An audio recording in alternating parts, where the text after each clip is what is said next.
अस्सलाम वालेकुम dear students, कैसे हैं आप सब लोग। तो आज हम एक्सरसाइज 4.4 के क्वेश्चन नंबर 9 से स्टार्ट करेंगे, ठीक है।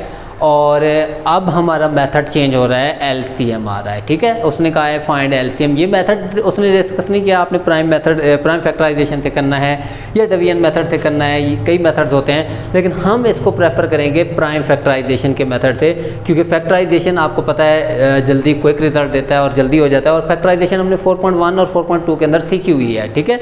तो अब हम करेंगे इसको, क्वेश्चन नंबर 9 को देखते हैं जी। 9a² b - b पहली वैल्यू है, सेकंड वैल्यू के अंदर दिया गया 6a² + 2a। इसका हमने फाइंड आउट करना है एलसीएम, ठीक है। तो हम क्या करेंगे, सबसे पहले इन दोनों की फैक्टर फाइंड आउट करेंगे। जैसा कि हमने पिछली एक्सरसाइज 4.3 के अंदर हमने सीखा था, वहाँ सिर्फ फ़र्क क्या था, वहाँ एचसीएफ था, यहाँ एलसीएम है। मैं दोनों को एक साथ कंपेयर करके चलता रहूँगा ताकि आपको ईजी वो भी रिकॉल होता रहे और ये भी चलता रहे। सबसे पहले आपने क्या करना है, पहली इक्वेशन को लेना है या पहली वैल्यू को लेना है। इसमें क्या मौजूद है, 9a² b - b, ठीक है। ये आपके पास गिवन है, इसकी फैक्टराइजेशन करनी है। हमें पता है कि फैक्टराइजेशन में हम क्या प्रोसीजर अप्लाई करते हैं। 4.1 में मैंने आपको सिखाया था कि 2-3 स्टेप्स के अंदर हमारी फैक्टराइजेशन होती है। नंबर 1 हम कॉमन चेक करते हैं, नंबर 2 फार्मूला क्रिएट करते हैं, नंबर 3 हम मेथड अप्लाई करते हैं कि हम मिड टर्म ब्रेक वाला। तो सबसे पहले देखें इसमें क्या कॉमन मौजूद है। तो देखें b कॉमन मौजूद है। सबसे पहले हम बाहर b को कॉमन ले लेंगे, तो अंदर क्या बचेगा, 9a², b बाहर चला गया एंड माइनस b बाहर होने की वजह से कुछ नहीं बचा, तो 1 आ गया। 9a² - 1।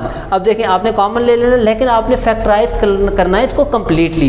अब ये फर्दर फैक्टर इसके बनाए पॉसिबल हैं। कैसे पॉसिबल हैं, जैसा कि देखें आपके पास b तो बाहर एज इट इज चलता आएगा, 9a² है। अगर मैं इसको यूं लिख लूँ 3a² तो ये बन जाएगा a² - 1 था अकेला, इसके ऊपर स्क्वायर डाल दें, कोई फर्क पड़ेगा तो नहीं पड़ेगा, 1 का स्क्वायर 1 ही होता है। तो ये बन गया a² - b², जबकि आपको पता है कि आप फार्मूला जानते हैं, ये a + b × a - b, ये इसके कंप्लीट फैक्टर आ गए। हम इसको जब ये कंप्लीट फैक्टराइजेशन हो गई, इसको नाम दे देंगे 1 का, क्योंकि हमने पहली वैल्यू को फैक्टराइज किया है, 9ab था सॉरी -b। तो ये इसके फैक्टर आ गए। उसके बाद हम क्या करेंगे, दूसरी इक्वेशन को उठाएंगे। दूसरी वैल्यू क्या है हमारे पास, 6, यहाँ आपने लिख लेना है लेट, ठीक है। तो हम अब दूसरी वैल्यू को ले लेंगे 6a² + 2a के। अब इसमें भी वही फैक्टर बनाने हैं, तो सबसे पहले क्या कॉमन चेक करेंगे। 6 और 2 में 2 कॉमन होता है और साथ में a² और a में a कॉमन है, तो 3 × 2 = 6 होता है। a² था, a बचेगा, प्लस 2 बाहर चला गया और a भी बाहर चला गया, ओनली 1 बचा गया। अब अंदर ना तो कोई फार्मूला पॉसिबल है, ना ही ये इसकी फर्दर फैक्टराइजेशन पॉसिबल है। ये बन गई इक्वेशन 2। अब याद होगा 4.3 के अंदर जो इससे पिछली एक्सरसाइज थी, हम उसके अंदर जब हम निकालते थे वो एचसीएफ होता था। एचसीएफ में पहला काम क्या करते थे, जब हम फैक्टराइज कर लेते थे 1 और 2 को, या इवन 3 इक्वेशन भी हो सकती थी 3 को, तो हम इसमें चेक करते थे कॉमन। यही सेम कंसेप्ट मैं इस पे भी अप्लाई कर दूंगा एचसीएफ के एलसीएम के लिए। एलसीएम के लिए मैं सबसे पहले कॉमन फैक्टर्स ढूंढूंगा जो इसमें कॉमन होंगे। तो कॉमन में देखते हैं जी, इसमें b है पहला फैक्टर b, इसमें b आया है, नहीं है b मौजूद। अब सेकंड फैक्टर को देखें, ये 3a + 1, क्या इधर इसमें भी है, हाँ जी बिल्कुल है, 3a + 1। तो हम किसको पहले लिख लेंगे, 3a + 1 को, जो कि कॉमन आ रहा है। एक और चीज़ याद रखिएगा कि अगर एग्जाम्पल के तौर पर यहाँ 3a + 1 की पावर 2 होता और यहाँ 3a + 1 की पावर 3 होता, तो अगर तो हम ले रहे होते एचसीएफ, जो कि पिछली एक्सरसाइज का काम था, तो एचसीएफ में लीस्ट पावर कॉमन ली जाती है, छोटी पावर, जबकि एलसीएम के अंदर हायर पावर कॉमन ली जाती है। एग्जाम्पल के तौर पर मैं कह देता हूँ, यहाँ 2 थी, यहाँ 3 थी पावर, एग्जाम्पल के तौर पर, तो मैं एलसीएम के आंसर के अंदर 3a + 1 की पावर 3 लगा देता, ठीक है। हायर पावर आपने कॉमन लेनी है। उसके बाद और अगला स्टेप में देखें, ये 3a - 1 इधर है, क्या इधर है, इधर मौजूद नहीं है। तो एचसीएफ का मेथड बहुत ही सिंपल था, जस्ट कॉमन चीज़ें हम लेते थे जो दोनों में मौजूद हों या तीनों में मौजूद हों, जो कॉमन आ गया वही हमारा आंसर हो जाता था। लेकिन इस केस में पहले कॉमन आपने चेक करना है, फिर अनकॉमन जो हैं वो भी चेक करने हैं। जैसा कि एग्जाम्पल के तौर पर पहली इक्वेशन में b मौजूद है, यहाँ b मौजूद नहीं भी था, अनकॉमन में है, तो b आप लिखेंगे। और मैं हमेशा कोशिश करूँगा कि डबल टर्म बाद में लिखी जाए, सिंगल टर्म को पहले लिखा जाए। और क्या अनकॉमन है, ये 3a - 1 पहली इक्वेशन में से वो भी हमने लिख लिया। और क्या अनकॉमन है, अब इक्वेशन 2 के अंदर ये 3a + 1 उसको हम लिख चुके हैं। याद रखिएगा एक चीज़ जो आप एक बार लिख चुके हैं एलसीएम में वो दोबारा नहीं आएगी। और क्या नहीं लिखा आपने, 2a नहीं लिखा क्योंकि ऊपर मौजूद नहीं था, तो अब ये 2a भी बन गया। तो ये 2ab × 3a + 1 × 3a - 1 ये भी आंसर बनाया जा सकता है, या फर्दर आप इसको क्लोज कर सकते हैं। ये देखें a + b × a - b, हमेशा आंसर क्लोज फॉर्म में लिखें तो ज़्यादा बेहतर होता है। तो ये बन जाएगा a² - b²। ठीक है, यहाँ तक भी आंसर आ सकता है एक तरह से, अगर आप फर्दर इसको सिंप्लीफाई करना चाहें 2ab = 9a² - 1, या फर्दर आप इसको मल्टीप्लाई भी करना चाहें तब भी ठीक है। ये हमारा इस पहले क्वेश्चन का आंसर है। ठीक है, क्वेश्चन नंबर 9 का। अब चलते हैं क्वेश्चन नंबर 10 की जानिब। क्वेश्चन नंबर 10 में है हमारे पास p³ q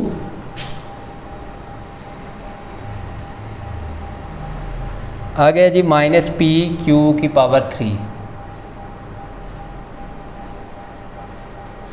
फिर है सेकंड वैल्यू p5 साथ में q² - p²q5। सबसे पहले देखें जी हमारे पास क्या मौजूद है, पहली वैल्यू और दूसरी वैल्यू, दो ही वैल्यूज हमें गिवन है। तो सबसे पहले हम लेट कर लेंगे पहली वैल्यू को p³ q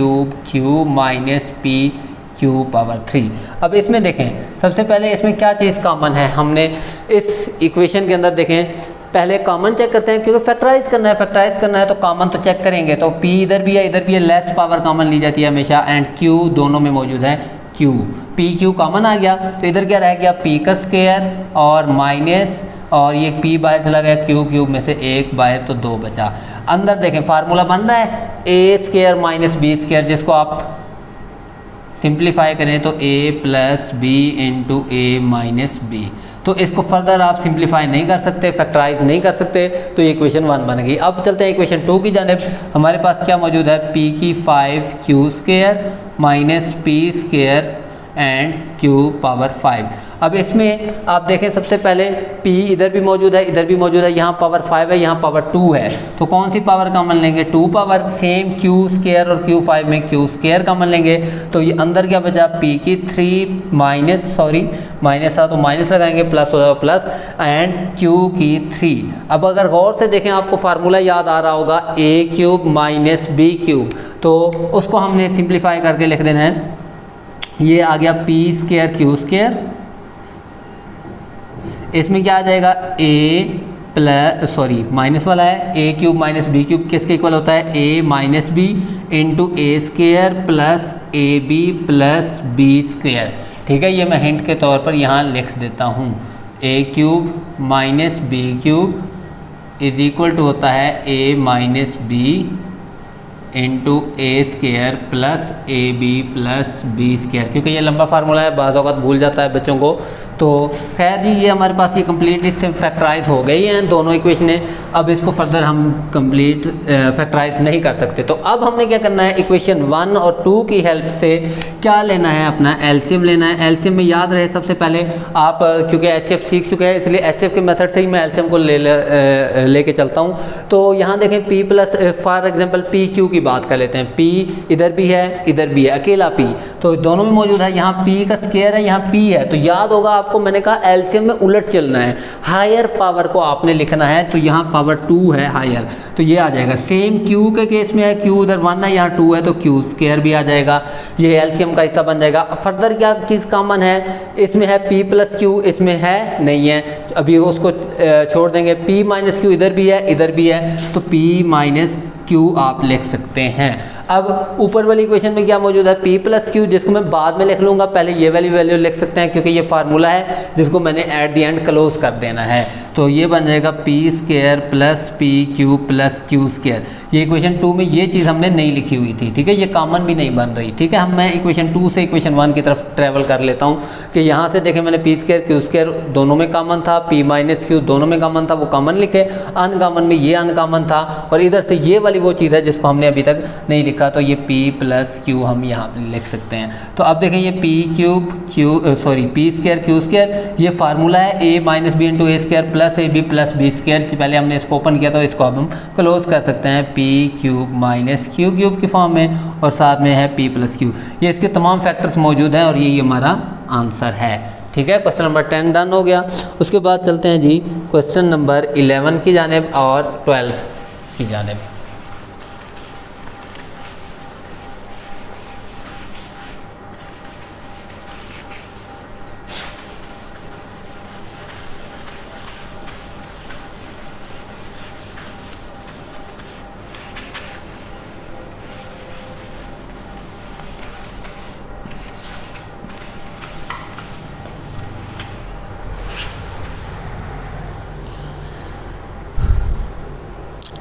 हाँ जी, क्वेश्चन नंबर 11। क्वेश्चन नंबर 11 में हमसे कहा जाता है जी, वैल्यूज़ दी गई हैं दो, 4x² y माइनस y कामा 2x² प्लस x। ठीक है, ये दो वैल्यूज़ हैं जिसको हमने फैक्टर बनाने हैं और उसके बाद हमने इनका एलसीएम भी बताना है। बहुत ही आसान सा एक क्वेश्चन है। देखें जी, सबसे पहले लेट करेंगे पहली वैल्यू को 4x² y माइनस y को। ठीक है, इन दोनों में सबसे पहले कॉमन चेक करें तो 4 इधर है, इधर नहीं है, x इधर है, इधर नहीं है, ओनली y कॉमन है हमारे पास। तो अंदर क्या बचा, 4x² एंड y बाहर चला गया क्योंकि इधर भी y बाहर चला गया तो 1 बचा। ठीक हो गया। अब अंदर देखें फार्मूला बन सकता है क्योंकि a² बन जाएगा 4x² और b बन जाएगा 1, जिसको हमने बना देना है कैसे, 2x होल का स्क्वायर, क्योंकि 2 का स्क्वायर 4 और साथ में x का square, a² minus b²। Formula बन गया है जिसको आप क्लोज है ओपन करेंगे तो a plus B into a minus B, ये इक्वेशन 1 आ गई। अब इक्वेशन 2 की जानिब चलते हैं, 2x² प्लस x, ये गिवन थी। इसके फैक्टर क्या बनेंगे, पहले इनमें दोनों में कॉमन चेक करें, ओनली x कॉमन है तो अंदर क्या बचेगा, 2x प्लस 1। ठीक है, ये इक्वेशन 2 भी कम्प्लीटली सॉल्व हो गई क्योंकि आप इसको फर्दर फैक्टराइज नहीं कर सकते। अब हमने क्या लेना है, इन दोनों का एलसीएम लेना है। एलसीएम में हम क्या चीज़ चेक करते हैं, पहले कॉमन चेक कर लेते हैं क्योंकि इसमें भी y है, इसमें y नहीं है, 2x प्लस 1 2x प्लस 1 दोनों में है। पहले लिख लिया जी 2x प्लस 1, उसके बाद इसका y है, इसका x है, तो तरतीब वाइज लिखें। अनकॉमन में बहुत सारी चीज़ें आ रही हैं, x y 2x माइनस 1, तो हम ये लिख लेंगे x y and 2x minus 1। ये देखें ये फार्मूला बन रहा है a plus B into a minus B, जिसको हम क्लोज फॉर्म में भी लिख सकते हैं a का स्क्वायर यानी कि 2x का स्क्वायर माइनस 1 का स्क्वायर। फैक्टर फॉर्म में रहना चाहें तब भी आंसर है, अगर आप फर्दर करना चाहें तो ज़्यादा बेहतर है। जितना सिंप्लीफाई कर सकते हैं आप, जितना छोटा मिनिमाइज आंसर लिखें, मिनिमम वैल्यू हो जिसमें फैक्टर वैल्यूज़ कम हो, वो आंसर ज़्यादा सूटेबल होता है आपके लिए। तो ये बन जाएगा 2 का स्क्वायर 4, x का स्क्वायर 1 का स्क्वायर 1, ये हमारा आंसर है। ठीक है, तो अब चलते हैं जी नेक्स्ट क्वेश्चन, क्वेश्चन नंबर 12 की जानिब। क्वेश्चन नंबर 12 है जी, x² माइनस x माइनस 6 पहली वैल्यू है। सेकंड वैल्यू है x² plus x minus 2 and third value है x² माइनस 4x प्लस 3। तीन वैल्यूज़ इसमें क्योंकि हमें दी गई हैं तो तीन ही इक्वेशन बनेगी, इक्वेशन 1 2 एंड 3, और हमने बारी बारी सबको क्या करना है, फैक्टराइज करना है। तो सबसे पहले देखें x² माइनस x माइनस 6, इसको लेट कर लें। हाँ जी, कुछ याद आया होगा आप लोगों को ये देखकर, पावर 2 1 एंड कांस्टेंट, तो क्या लगाएंगे, मिड टर्म ब्रेक लगाएंगे क्योंकि इस पर ना तो कोई चीज़ कॉमन है ना ही इसका कोई फार्मूला बन रहा है। तो मिड टर्म ब्रेक का क्या मेथड सिखाया था, पहली टर्म और आखिरी को मल्टीप्लाई करवाएंगे, माइनस 6 आंसर आएगा, 1 मल्टीप्लाई माइनस 6 होने से माइनस 6 आएगा। मिड टर्म में है माइनस का 1, तो क्योंकि माइनस का 6 रिजल्ट आया था तो माइनस 1 से अपवर्ड जाएंगे, तो माइनस 1 से ऊपर जाएं तो माइनस 2 माइनस 3, तो सॉरी माइनस 3 प्लस 2 करेंगे तो फिर आपको फैक्टर मिल जाएगा। इसकी जगह क्या लिख लेंगे, इस फैक्टर की जगह x², वैसे ही इसका आ जाएगा माइनस 3x प्लस 2x। -3 में 2 प्लस करेंगे तो माइनस का 1 आ जाएगा, जब -3 को 2 से मल्टीप्लाई करेंगे माइनस का 6 आंसर आ जाएगा, ठीक है। और ये हमें चाहिए होता है। अब देखें 4 टर्म हो गई, तो 4 में पहली 2 में x कॉमन था तो x -3 बचा, इधर 2 कॉमन है आपको नज़र आ रहा है, क्योंकि हमने सेम टर्म चाहिए x चाहिए था तो 2 एक्स्ट्रा में नज़र आ रहा था, उसको मैंने सिंपली बाहर निकाल लिया।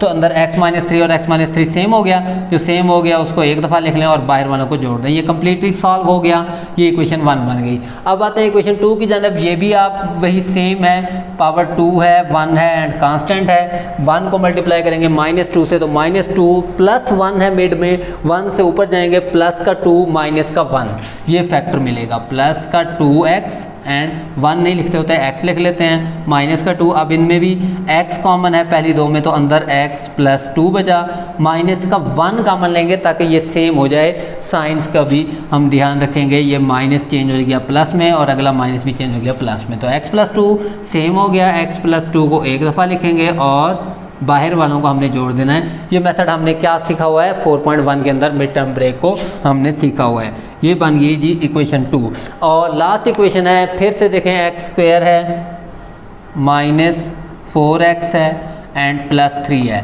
फिर से देखें पावर 2 1 एंड कांस्टेंट है, ना तो इसमें कुछ कॉमन आ सकता है ना कोई फार्मूला बन सकता है, तो मिड टर्म ब्रेक तो मैंने उसमें आपको सिखाया था, मैंने कहा एक दफ़ा मिड टर्म ब्रेक सीख लें तो आगे आपको कई क्वेश्चंस में ये काम आ सकता है। इवन आपने कभी कोई क्वेश्चन देखा तक नहीं है, आप अपनी माइंड कैलकुलेशन करें, जब फैक्टर ही बनाने हैं, प्रोडक्ट ही लेकर आनी है, सम डिफरेंस ख़त्म करनी है, तो आप उस पर अपने मेथड को फोकस करें, आप कर सकते हैं, इजीली डन हो सकता है। तो अब हमारे पास क्या मौजूद है जी, 1 × 3 आएगा, प्लस में आएगा, -4 से नीचे आएंगे तो माइनस का 3 माइनस का 1 आंसर आएगा, x² -3x एंड -x +3, इन दोनों में x कॉमन है तो x -3 बचा, माइनस का 1 कॉमन लेंगे, क्यों, क्योंकि मुझे x प्लस में चाहिए, ये देखें ये x प्लस के अंदर मौजूद है, तो माइनस कॉमन लेने से आपको पता है साइन चेंज हो जाते हैं ओनली। तो अब देखें बाहर एक x -3 एक दफ़ा हो जाएगा और x -1, तो ये इक्वेशन मेरी 3 बन गई। 1 2 3 बस इतना फ़र्क है, पहले 2 वैल्यूज़ होती थी, अब 3 वैल्यूज़ हैं तो 3 इक्वेशन बन गई। एलसीएम का वही पुराना मेथड है, क्या देखा जाएगा, सबसे पहले हम कॉमन चेक कर लेते हैं अपनी आसानी के लिए, अनकॉमन भी लिख सकते हैं, कोई इशू नहीं है, अपनी आसानी करते हैं जी। इक्वेशन 1 में x -3 है, इक्वेशन 2 में नहीं है, आप तो जब 2 में नहीं है तो 3 में देखने की ज़रूरत ही नहीं है, आप कह सकते हैं कॉमन नहीं है। फिर देखते हैं x +2 को, इसमें है 1 में, इक्वेशन 2 में भी है x +2, इक्वेशन 3 में नहीं है, तो यानी कि आप ये देखें कि इसमें कोई चीज़ कॉमन ही नहीं है, ना इक्वेशन 1 2 3 तीनों में कोई भी चीज़ ऐसी नहीं है जो कॉमन में हो।